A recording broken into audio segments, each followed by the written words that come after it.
Hi అండి అందరికీ. ఆయన శ్రీరామచంద్రుడా 38వ భాగంలో జరిగిన కథ. బార్లో అడుగుపెట్టిన శ్రీరామ్ దగ్గరికి బాయ్ వచ్చి ఏ బ్రాండ్ కావాలి సార్ అని అడుగుతాడు. ఒక్క నిమిషం ఏం చెప్పాలో తెలియక మౌనం వహిస్తాడు శ్రీరామ్. మీకు నచ్చిన బ్రాండ్ చెప్పండి సార్ అని అంటాడు. నచ్చిన బ్రాండా అని బాధగా మనసులో నచ్చిన మనిషి తనకు కాకుండా దూరం అయ్యింది అని ఆలోచనలో ఉండగానే మీకు నచ్చింది చెప్తే తీసుకొస్తాను సార్ అంటాడు. నీకు ఏది నచ్చితే అది తీసుకురా అని శ్రీరామ్ అనగానే స్నాక్స్ ఏం తెమ్మంటారు సార్, మెనూ చూసి చెప్పండి అంటాడు. అది కూడా నీకేది నచ్చితే అవే తీసుకురా అని అంటాడు. ఒక్క నిమిషం ఆశ్చర్యంగా చూసి అక్కడి నుంచి బాయ్ వెళ్ళిపోతాడు. శ్రీరామ్ వరుసగా తాగడం చూసి సార్ లిమిట్ అయిపోయింది సార్, ఇక తాగితే మీరు ఇంటికి నడిచి వెళ్ళలేరు అని అంటాడు. లేదు లేదు ఇంకా నాకు కావాలి అని అనడంతో సార్ ఇంటి దగ్గర అందరూ చూస్తుంటారు మీకోసం ఎదురుచూపులు, మీరు ఇలా అయితే కారు వరకు కూడా నడవలేరు సార్ అని బాయ్ అనగానే లేదు లేదు నడవగలను అని బాయ్ అంతా వారిస్తున్నా వినకుండా ఫుల్ తాగేస్తాడు బాటిల్ అంతా శ్రీరామ్. అడుగులో అడుగు వేసుకుంటూ బయటకు వచ్చి వెళుతున్న ఆటోని ఆపి ఎక్కి కూర్చొని ఇంటి దగ్గర దిగుతాడు. ఇంటి దగ్గర దిగేటప్పటికి పరుగున రాజా వచ్చి డాడీ ఎక్కడికి వెళ్ళిపోయావు, ఇంతసేపు అయినా రాకపోయేటప్పటికి నాకు ఏడుపు వచ్చేసింది అని అనడం. ఏంటి సార్ మదర్ ఎలాగో లేదు బాబుకి, ఎప్పుడు చూసినా మీ గురించే మాతో కబుర్లు చెప్తున్నాడు అన్నట్లు నేను ఎవరో తెలియదు కాదు, మీ ఎదురింట్లోకి 10 రోజులు అయిందే మేము ఇంట్లో దిగి, మావాడు మీవాడు ఫ్రెండ్స్ కాబట్టి సరిపోయింది, ఇప్పటి వరకు వాడు మా ఇంట్లోనే ఉన్నాడు, మీరు ఇలా చేయకండి చిన్నపిల్లలు భయపడతారు, అంతేకాదు మీకు తెలియదేముంది, మీరు నడవలేని స్థితిలో ఉన్నారు, ఎలా వచ్చారో ఏమిటో నాకైతే అర్థం కావడం లేదు అని గబాల్న శ్రీరామ్ దగ్గర తాళాలు తీసుకొని తలుపు తీసి నువ్వు పదబాబు లోపలికని శ్రీరామ్తో జాగ్రత్తండి బాబు అని వెళ్ళిపోతాడు. ఏం మాట్లాడాలో తెలియని వాళ్ళ గబాల్న రాజా సారీ బాబు అనుకోకుండా అని అంటూ ఉండగానే పర్వాలేదు డాడీ నాకు భయం వేసింది అని అంటాడు. రాజా మీరు డీటెయిల్గా వినాలనుకుంటే నేను లింకు డిస్క్రిప్షన్లో ఇస్తాను, వినండి. సరే ఇప్పుడు మనం 39వ భాగంలోకి వెళ్దాం. అనూష దగ్గరికి కొండంత ఆశతో వచ్చాడు. ఎలాగైనా అనూష వినను వెళ్ళిపోమని తిడుతున్నా సరే తను చెప్పదలుచుకున్నదంతా చెప్పేయాలనుకున్నాడు, కానీ చెప్పనివ్వలేదు. అందుకే ఉత్తరం రాసి తీసుకొచ్చాడు. తనని తిట్టి పొమ్మన్నా సరే తను ఇచ్చిన ఉత్తరం కోపం తగ్గాకైనా ఖచ్చితంగా తీసి చదువుతుంది అని ఎంతో ఆశపడ్డాడు. కానీ ఆశ నిరాశ అయింది. రోడ్డు మీద నడుస్తున్నాడే కానీ శ్రీరామ్కి దుఃఖం ఆగడం లేదు. రోడ్డు మీదే బోరున ఏడవాలనిపిస్తుంది. గుండె అంత బరువెక్కిపోయింది. కానీ అందరూ నడుస్తున్నారు, ఆ పని తను చేయలేడు. ఈ బరువు ఎలా దింపుకోవాలి ఆలోచిస్తూనే నడుస్తున్నాడు. బార్ కనిపించింది. ఎస్, అక్కడికి వెళ్ళి తన బాధ మర్చిపోయే వరకు తాగాలి, అంతకు మించి దారి లేదు అని వెళ్ళి తాగడం మొదలుపెట్టాడు. సార్ చాలా ఎక్కువ తాగేశారు సార్, మీరు ఇక తాగడానికి లేదు, ఎందుకంటే మా బార్ రూల్స్ అలా ఉన్నాయి.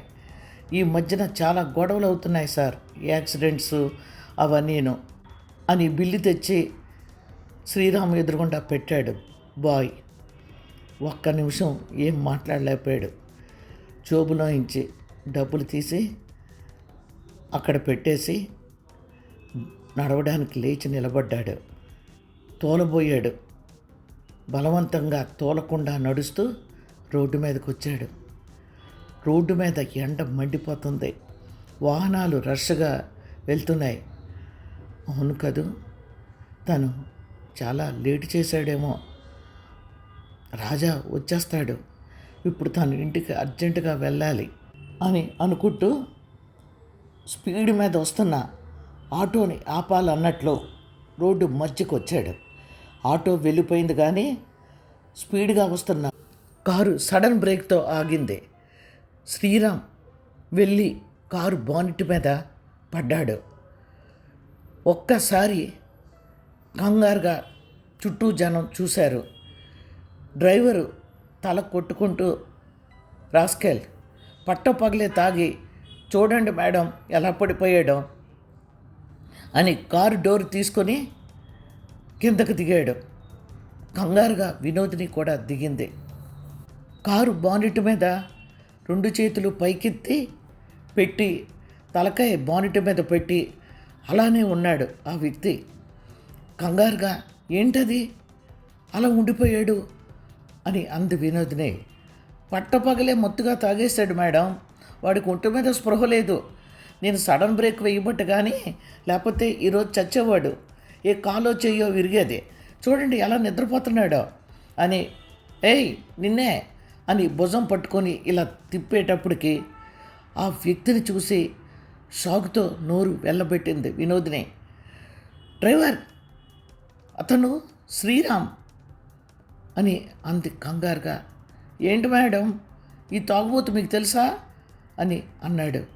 నోరు మూసుకో, ముందు అతనికి ఏమన్నా దెబ్బలు తగలేయేమో చూడు అని అంది. వాడు హాయిగా నిద్రపోతున్నాడు మేడం అని. సారీ మేడం, అతను నిద్రపోతున్నాడు హాయిగా, బాగా తాగేశాడు. ఏమైందో, భగ్న ప్రేమికుడో లేక ఆస్తి అంతా పోగొట్టుకొని రోడ్డు మీద పడిపోయాడో అని ఎగతాళిగా అన్నాడు డ్రైవర్. కోపంగా చూసి, సరే పద్మనాభం, నువ్వు డ్రైవర్ పట్టుకొని అతన్ని తీసుకొచ్చి కారు వెనక సీట్లో పడుకోబెట్టండి అని అంది వినోదిని. కంగారుగా వినోదిని వైపు ఇద్దరు చూసి, సరే మేడం అని ఆ వ్యక్తిని లేపడానికి ప్రయత్నించారు. కానీ కళ్ళు తెరవలేదు శ్రీరామ్. ఇద్దరూ నడిపించుకుంటూ వచ్చి కారు వెనక సీట్లో పడుకోబెట్టారు. పద్మనాభం, నువ్వు వెనకాల కూర్చో, నేను ఫ్రంట్ సీట్లో కూర్చుంటాను అని వినోదిని అంది.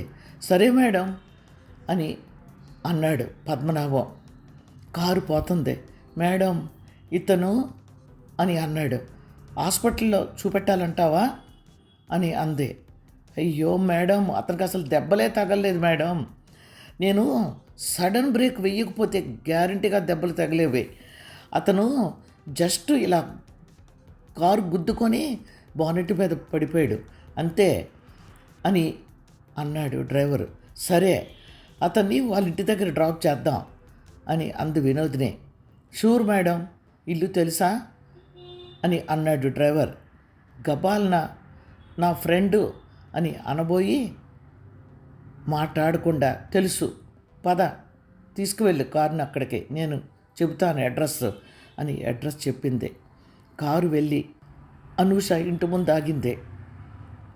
డ్రైవర్ గేటు తీయడానికని గేటు మీద చెయ్యి పెట్టేటప్పటికి వాచ్మ్యాన్ వచ్చి, ఎవరు కావాలి బాబు అని అన్నాడు.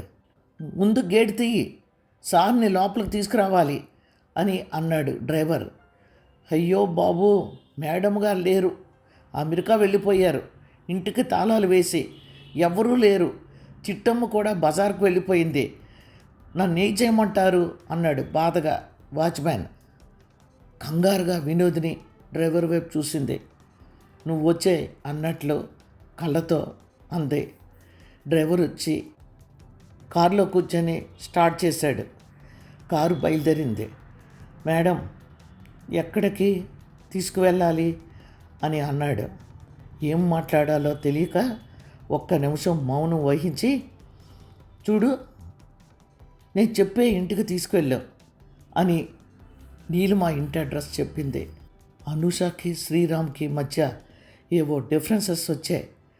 చాలా పెద్ద డిఫరెన్సెస్సే అనుకుంటాను, లేకపోతే అనూష తొందరపడే మనిషి కాదు. అసలు ఏం జరుగుంటుంది? శ్రీరామ్ తాగుబోతోడా? మ్యారేజ్ అయ్యే వరకు బుద్ధిగా ఉండి తాగడం మొదలుపెట్టాడా?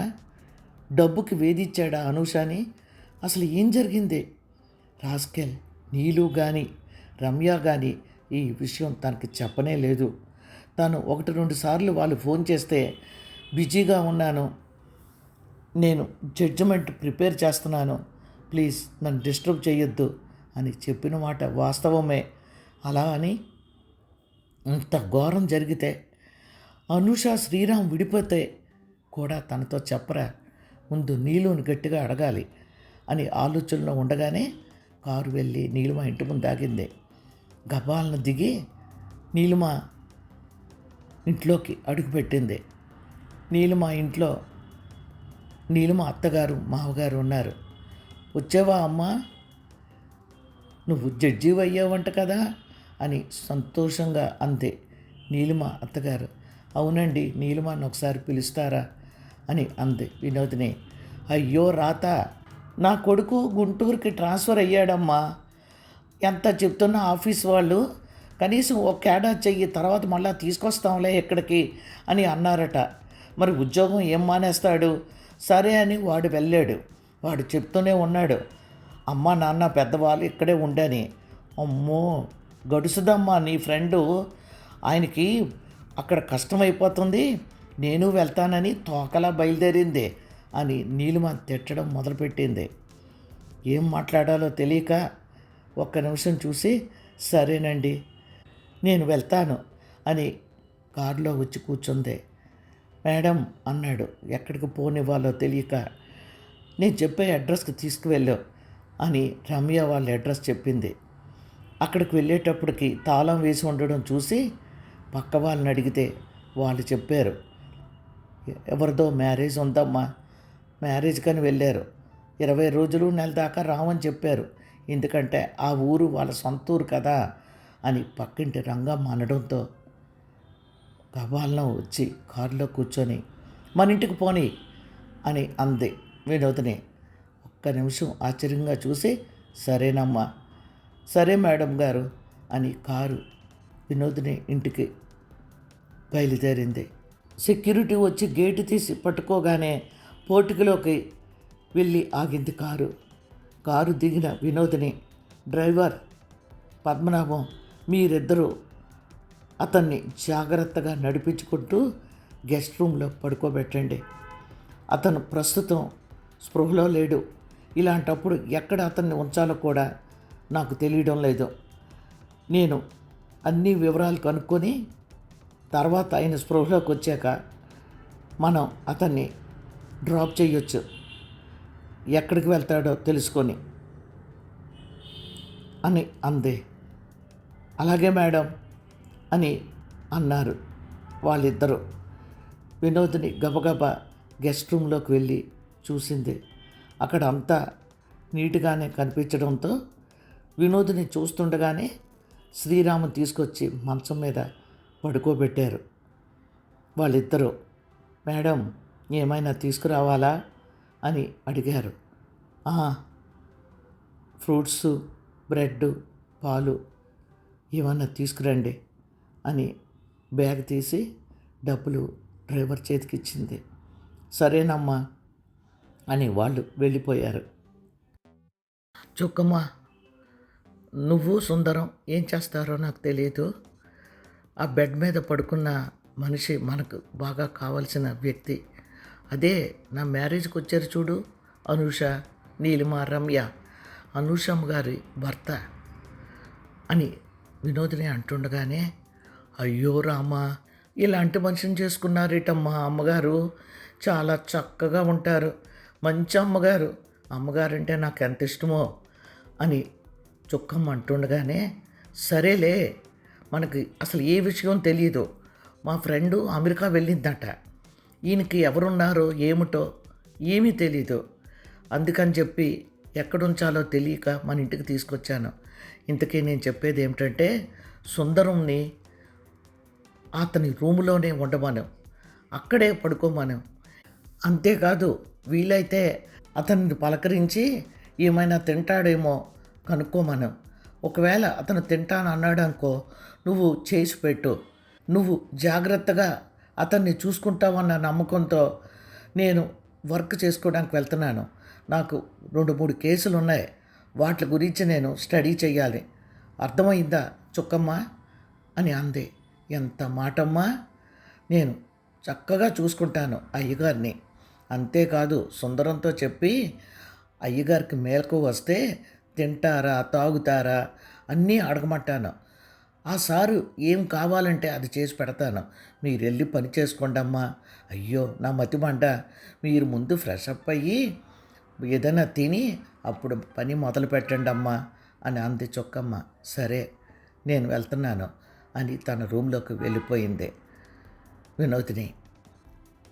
కేసులన్నీ ముందు వేసుకొని కూర్చుంది. రేపు 3 కేసులకి జడ్జిమెంట్ ఇవ్వాలి. తను బాగా స్టడీ చేస్తేనే కదా ఆ కేసుల గురించి పూర్తిగా తనకు తెలిసేది అని దీక్షగా ఆ కేసులు చదవడం మొదలుపెట్టింది. అమ్మా, మీరు ఒక్కసారి వచ్చి ఏమైనా తిని వెళ్ళండి అమ్మా అని అంది చుక్కమ్మ. చూడు చుక్కమ్మ, నేనే వస్తాను 1 గంటలో, అంతవరకు నన్ను డిస్టర్బ్ చేయకు, సరేనా? ఆ తలుపు దగ్గర వేసి వెళ్ళు అని అంది వినోదిని.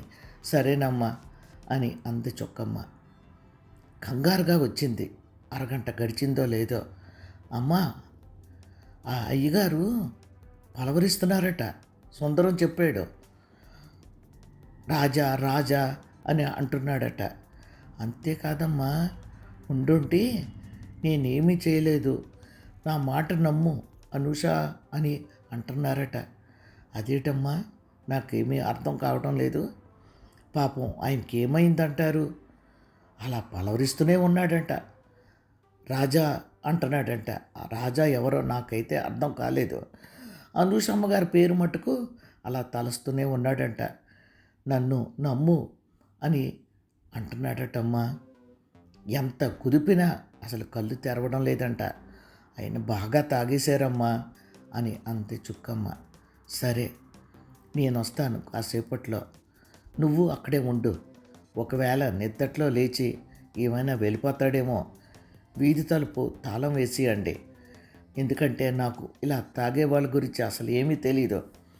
నిజం చెప్పాలంటే నాకు భయం కూడా. నువ్వు సుందరం ఉన్నారన్న ధైర్యంతో అతన్ని ఇక్కడ ఉంచాను అని తిరిగి తన వర్క్లో లీనమయ్యింది వినోదిని. 1 కేసు స్టడీ చేయడం అయ్యాక పక్కన పెట్టి 2వ కేసు తీసుకుంది చేతిలోకి. అమ్మగారు అమ్మగారు అని పరిగెత్తుకొని వచ్చింది చుక్కమ్మ. ఏమైంది అంది కంగారుగా. ఆ అయ్యగారు లేచారమ్మా, చుట్టూ చూశారు, కంగారుగా నేను ఎక్కడున్నాను అని అన్నారు. సుందరం చెప్పాడమ్మా. అంతేనమ్మా, గబాలను మంచం మీద నుంచి లేచి పడిపోబోయారు. ఇంకా మత్తు పోలేదమ్మా. రాజా రాజా ఏమయ్యాడో, ఎక్కడున్నాడో, నేను రాజా దగ్గరికి వెళ్ళాలి అని తూలుతోనే నడిచేస్తున్నారమ్మా. సుందరం గట్టిగా పట్టుకొని కూర్చోబెట్టాడు. అమ్మ రండమ్మా, ఆయన వెళ్ళిపోయేటట్టున్నాడు, ఇలా కానీ వెళ్తే ఖచ్చితంగా రోడ్డు మీద పడిపోతాడు అని చుక్కమ్మ అంటుండగానే గబగబా అడుగులు వేసింది శ్రీరామ్ రూమ్లోకి. శ్రీరామ్ మంచం మీద మౌనంగా కూర్చొని ఉన్నాడు. కళ్ళు మూసుకొనే ఉన్నాడు. పిచ్చివాడిలాగా ఏదో పలవరిస్తున్నాడు. ఆశ్చర్యంగా దగ్గరికి వెళ్ళి, శ్రీరామ్ గారు, శ్రీరామ్ గారు, మిమ్మల్నే అంది కొంచెం గట్టిగానే వినోదిని. నెమ్మదిగా కళ్ళుని తెరవాలని ప్రయత్నించాడు. తెరవలేకపోతున్నాడు. రాజా రాజా దగ్గరికి వెళ్ళాలి, పాపం వాడు ఎక్కడున్నాడో అని అంటూ గబాలను పక్కకు పడిపోయాడు మంచం మీద. ఆశ్చర్యంగా చూసింది. సుందరం పరిగెత్తుకొని వచ్చి అతని కాళ్ళు పైకెత్తి మంచం మీద పెట్టి తల మీద చెయ్యేసి, బాబు మీరు పడుకోండి ముందు అని అన్నాడు. రాజా రాజా అన్నాడు.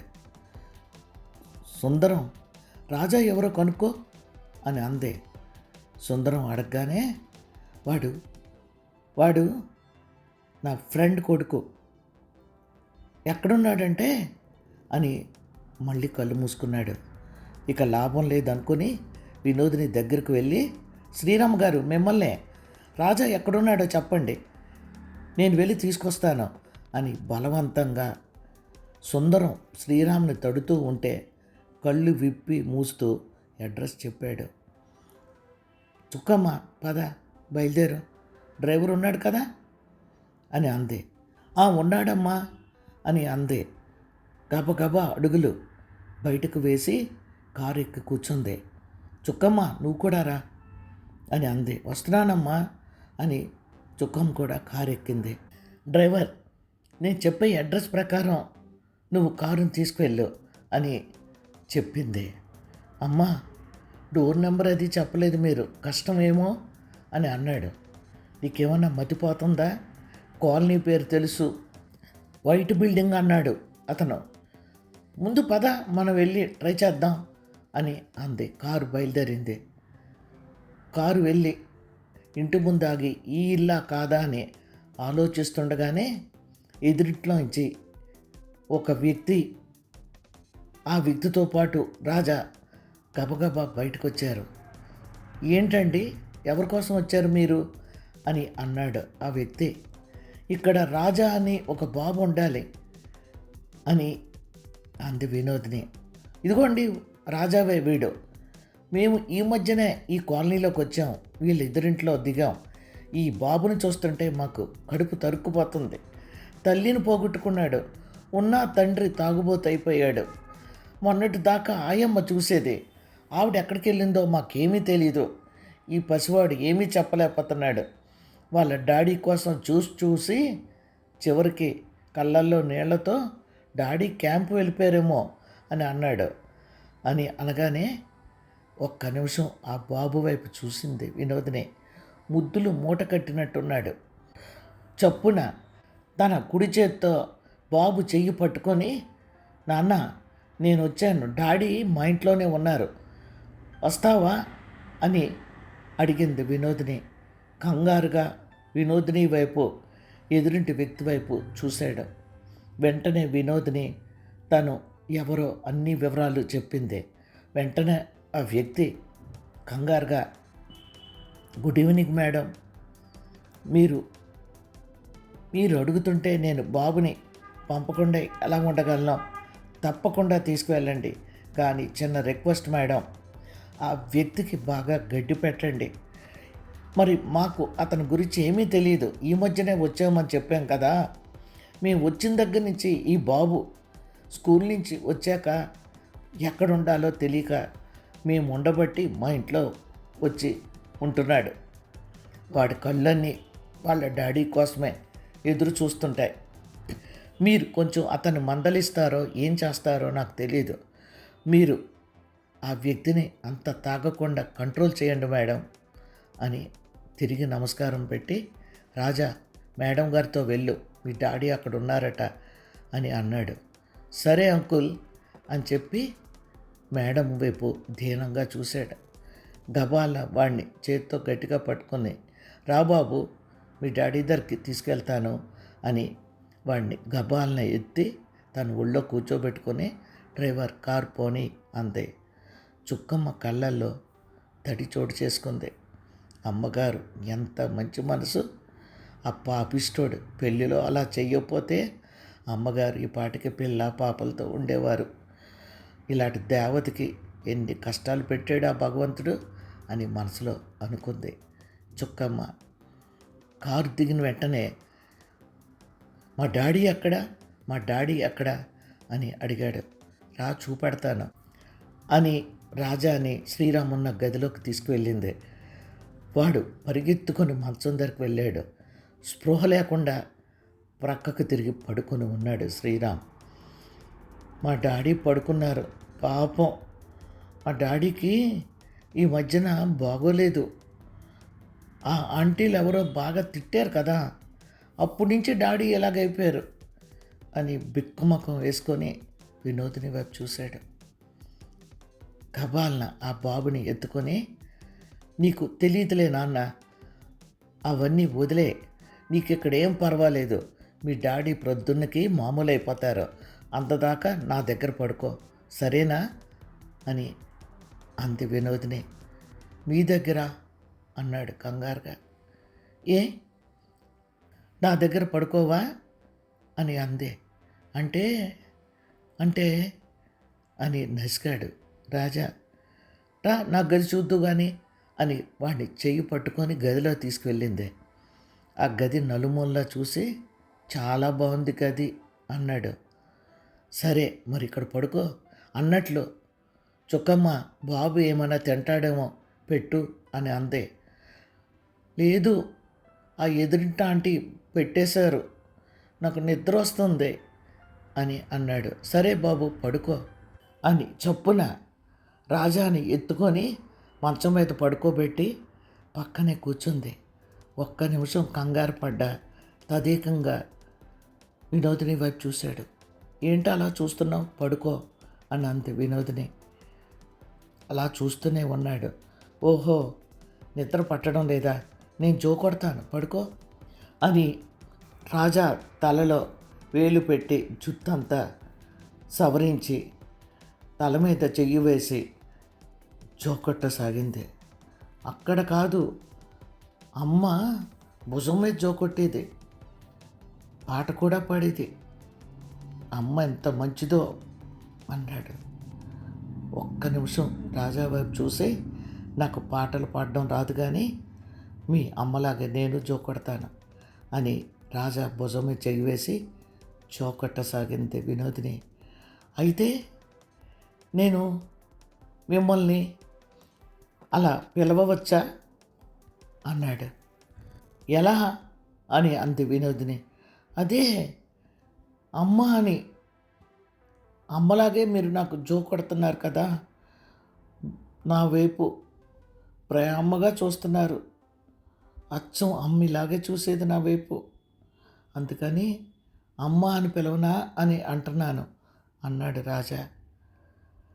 ఏమీ మాట్లాడలేకపోయింది, కానీ వినోదిని కళ్ళల్లో నీళ్లు నిండాయి. ఆ పసి మనసు తల్లి ప్రేమ కోసం ఆరాటపడుతున్నాడని అర్థమయ్యింది. షూర్ బాబు, తప్పకుండా అమ్మ అని పిలువు. అమ్మ అని పిలుస్తావా, మమ్మీ అని పిలుస్తావా అని అంది. మమ్మీ వద్దు, నాకు ఇష్టం ఉండదు, అమ్మ అనే పిలుస్తాను అని గబాల్న వినోదిని చెయ్యి గట్టిగా పట్టుకొని కళ్ళు మూసుకున్నాడు రాజా. తెల్లవారింది. ఎందుకో వినోదినికి కోర్టుకు వెళ్ళాలనిపించలేదు. ఎమర్జెన్సీ లీవ్ తీసుకుంది. రాజాని విడిచిపెట్టి వెళ్ళడం నచ్చలేదు. ఎందుకంటే ఆ పసివాడు ఎంతో ఆశతో అమ్మ అని పిలవనా అని అడిగాడు. తను ఇప్పుడు వెళ్ళిపోతే నిరుత్సాహపడతాడేమో. అయినా శ్రీరామ్ ఇంకా నిద్రపోతూనే ఉన్నాడు. సరే, వాడితో కాసేపు ఆడుకోవచ్చు అని అనుకుంటూ ఉండగానే చుక్కమ్మ, బంగారం అమ్మ ఈ బాబు, ఎంత బుద్ధిమంతుడు అనుకున్నారు. కొత్త స్థలం అయినా చక్కగా ముఖం కడుక్కున్నాడు, నీళ్ళు పోస్తుంటే పోయించుకున్నాడు, పాలిస్తే తర్వాత తాగుతానన్నాడు. తర్వాత తాగడం ఏమిటి అన్నాను. అదే అమ్మతో కలిసి తాగుతానన్నాడు. వీళ్ళ అమ్మ ఎక్కడుందమ్మా, ఇక్కడ లేదు కదా అని అంది ఆశ్చర్యంగా చుక్కమ్మ. ఉంది చుక్కమ్మ అని నవ్వుతూ, ఎవరో కాదు నేనే, రాజా అమ్మని అని అంది.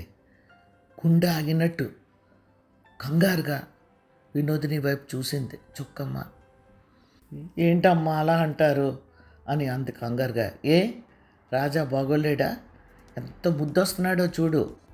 చుక్కమ్మ, ఒక్క మాట చెప్పనా, ఈ బాబుని నాకు ఇస్తే నేను పెంచుకోవాలనిపిస్తుంది, ఎందుకో తెలీదు వీడితో ఆడుకోవాలని కూడా అనిపిస్తుంది అని అనగానే, అమ్మా నాకు బోల్డ్ ఆటలు వచ్చు, హాల్లోకి వెళ్ళి ఆడుకుందామా అన్నాడు రాజా. ఇప్పుడు కాదు బాబు, నువ్వు అసలు ఏం చదువుతున్నావు అని అంది. ఎల్కేజీ అన్నాడు. మరి నీ బ్యాగ్ తెచ్చుకున్నావు కదా, అసలు నీకు ఎంతవరకు చదవచ్చో నేను చూస్తాను. నీ చదువు అయిపోయాక, బ్రేక్ఫాస్ట్ చేశాక అప్పుడు గార్డెన్లోకి వెళ్ళి మనం ఆడుకుందాం, సరేనా అని అంది. గబాలను వెళ్ళి 2 పాల గ్లాసులు పట్టుకొని వచ్చి, అమ్మ పాలు తాగండి బాబు నువ్వు కూడా అని అంది చుక్కమ్మ. గబాలన పాల గ్లాస్ తీసుకుని, అమ్మ నువ్వు కూడా తాగే అన్నాడు. పాలు తాగిన ఆడు బుగ్గలకి ఇటు అటు పాలు మరకలు కావడంతో నాలుగుతో ఆ పాలని నాకుతూ ఉండడం చూసి గబాలన దగ్గరకు వెళ్ళి ముద్దాడి సింక్ దగ్గరకు తీసుకెళ్ళి నోరు తుడిచి, కమాన్ నీకు అసలు ఏం చదవచ్చో నేను చూస్తాను అని అక్కడే ఉన్న టేబుల్ దగ్గరికి వెళ్ళి కూర్చుంది. అన్నీ వచ్చు అమ్మ, నాకు బోల్డ్ మార్కులు వస్తాయి, టీచర్కి నేనంటే ఎంత ఇష్టమో అని అన్నాడు రాజా. అలాగా, సరే మరి నేను అడిగిన వాటికి సమాధానం చెప్పు అని అంది. అడుగమ్మా అన్నాడు. కొన్ని పాఠాలు అడిగింది, టకా చెప్పేస్తున్నాడు. ఎంతో ముద్దొచ్చేసింది వినోదినికి.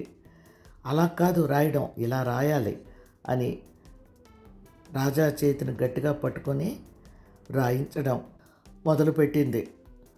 అమ్మా, నువ్వు చాలా మంచిదానివి కదూ అని రాజా అంటుండగానే, రాజా ఏమంటున్నావు నువ్వు ఈ వరుసలు మానవా?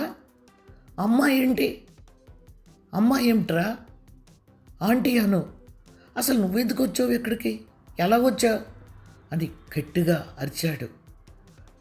బిక్కముఖం వేసుకొని కళ్ళల్లో నీళ్ళతో, అమ్మే చెప్పింది అమ్మని పిలవమని డాడీ అన్నాడు. నన్ను పిలిచావు, నా జీవితం నాశనం అయిపోయింది, కానీ ఆమెను కూడా అమ్మ అని పిలుస్తావా అని అన్నాడు. శ్రీరామ్ ఆశ్చర్యంగా శ్రీరామ్ వైపు చూడసాగింది వినోదిని.